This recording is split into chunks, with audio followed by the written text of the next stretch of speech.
राधे राधे आप सभी को। आप सभी स्वस्थ एवं प्रसन्न होंगे, ऐसी मेरी कामना है। श्री हरिवंश पुराण के अंतर्गत कथा लेकर प्रस्तुत हूँ। श्री नारद और कंस मिलन की कथा मैंने आप सबके सामने प्रस्तुत की थी।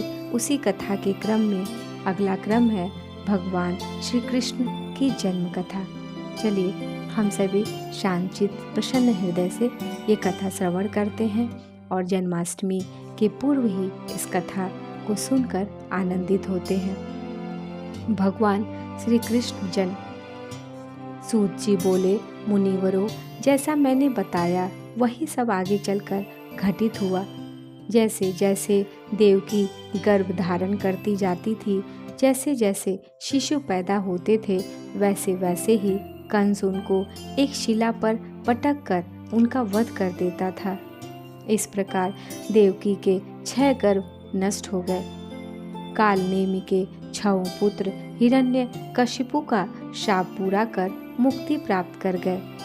जब देवकी का 7वां गर्भ आया तो योग माया ने देवकी के गर्भ को रोहिणी के गर्भ में स्थापित कर दिया।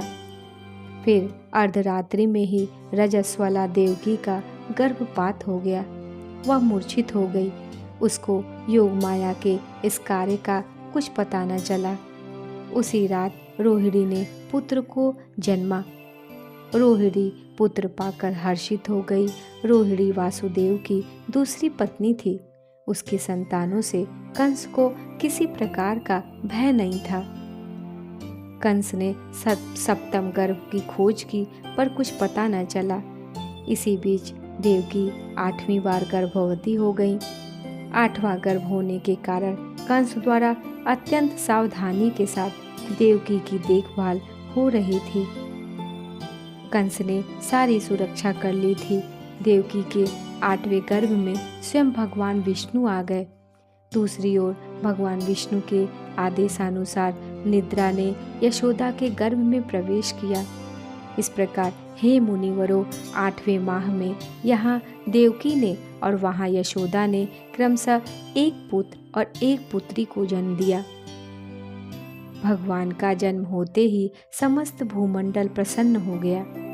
देवी देवता उनकी आरती उतारने लगे। तब वासुदेव ने भयभीत होकर कहा, हे प्रभु, आपने अलौकिक रूप में मेरे यहाँ जन्म लिया है, पर यह सब कैसे संभालें? कंस मेरी सब संतानें नष्ट कर चुका है। आप अपने रूप को संवरित करें। इस पर भगवान विष्णु ने अपने को संवरित कर लिया। वसुदेव से वह बोले, हे पिताजी, आप कृपा कर मुझे यहाँ से गोपराज नंद के यहाँ ले चलिए। भगवान की इस आज्ञा को पाकर वसुदेव रात में ही यशोदा के घर गए। उन पर किसी प्रकार की रोक टोक न हुई। सर्वत्र निद्रा का गहरा राज व्याप्त था। यशोदा के निवास पर भी यही दशा थी। वह एक बालिका को जन्म देकर सो रही थी। सब सो रहे थे। मुनिवरों, यह सब भगवान विष्णु की माया थी। योग माया का मायाजाल फैला था। इस कारण वसुदेव अपना पुत्र यशोदा के पास रखकर उनकी पुत्री उठाकर सकुशल वापस आ गए। किसी को कानों कान पता न चला, यहाँ तक कि देवकी भी बेखबर रह गई। यह रहस्य केवल वसुदेव तक ही रह गया। वापस आते ही सबकी निद्रा टूट गई। देवकी का शिशु रुदन करने लगा। 8वीं संतान का जन्म देखते ही तत्काल कंस को सूचना दी गई। कंस तुरंत दौड़ कर आ गया। उसने देवकी की गोद से जन्मी उस कन्या को छीन लिया। देवकी रोने लगी, बोली, हे भाई, तुमने मेरे 6 पुत्रों का वध कर डाला। अब यह एक कन्या उत्पन्न हुई है, इस पर दया करो। वैसे ही यह परी सी लगती है। मुनिवरों, इस पर कंस हंसकर बोला, हाँ, सचमुच परी लगती है।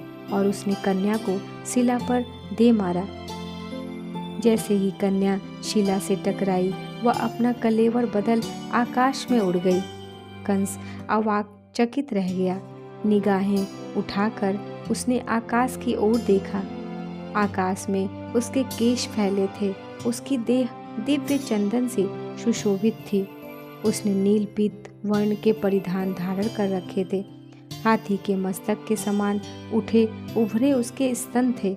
उसका मुख चंद्रमा के समान रूपवान था। वह मदिरा पान करती आकाश में उन्मुक्त विचरण कर रही थी।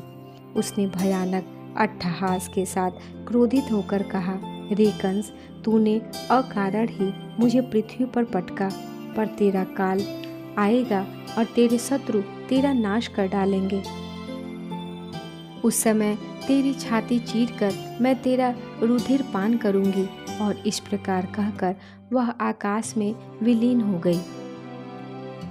कंस भौचक्का रह गया, पर वह अट्टहास करते हुए बोला, मेरा नाश करने वाला उत्पन्न ही नहीं हुआ है। इस प्रकार कहकर कंस वापस अपने भवन में आ गया। नारद की बात पर उसे आश्चर्य हो रहा था। देवकी का 8वां पुत्र उसका वध करेगा। 8वीं संतान तो कन्या हुई। नारद का कथन सच नहीं निकला। वह असमंजस में पड़ गया। क्या उसका वध अन्य व्यक्ति के द्वारा होगा? वह मन ही मन भयभीत हो गया। फिर वह देवकी के पास गया। देवकी के पास जाकर पश्चाताप करने लगा। बोला, मैं बड़ा निष्ठुर हूँ। मैंने अपने प्रियजनों का ही दमन किया है। फिर भी विधाता ने जो भाग्य में लिख दिया है वह होकर रहेगा। हे बहन, उसमें मैं किसी प्रकार का परिवर्तन नहीं कर सकता। हे सती, तुमको दुख त्याग देना चाहिए और मेरे प्रति भी कटुता नहीं रखनी चाहिए, क्योंकि जो कुछ भी मैं कर रहा हूँ वह विधाता के हाथों का खिलौना बनकर कर रहा हूँ। जो होना होता है वह अवश्य होता है, लेकिन दुखद दशा तो यह है कि देव के विधान का मनुष्य स्वयं कर्ता बन जाता है। समय ही मनुष्य का सबसे बड़ा शत्रु है, वही उसका विनाशक भी है।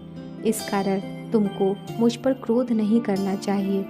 हे बहन, मैं पुत्रवत होकर तुम्हारे चरणों में प्रणाम करता हूँ। मैंने तुम्हारा बड़ा उपकार किया है। इस प्रकार कहकर कंस देवकी के चरणों में लौट गया। हे मुनिवरों, कंस को इस प्रकार अपने चरणों में लौटता देखकर देवकी की आंखों में आंसू उमड़ आए। वह अपने पति को विलोक कर एक माँ के द्रवित हृदय से बोली, मैं तुम पर नाराज नहीं हूँ। यह सब काल की माया है।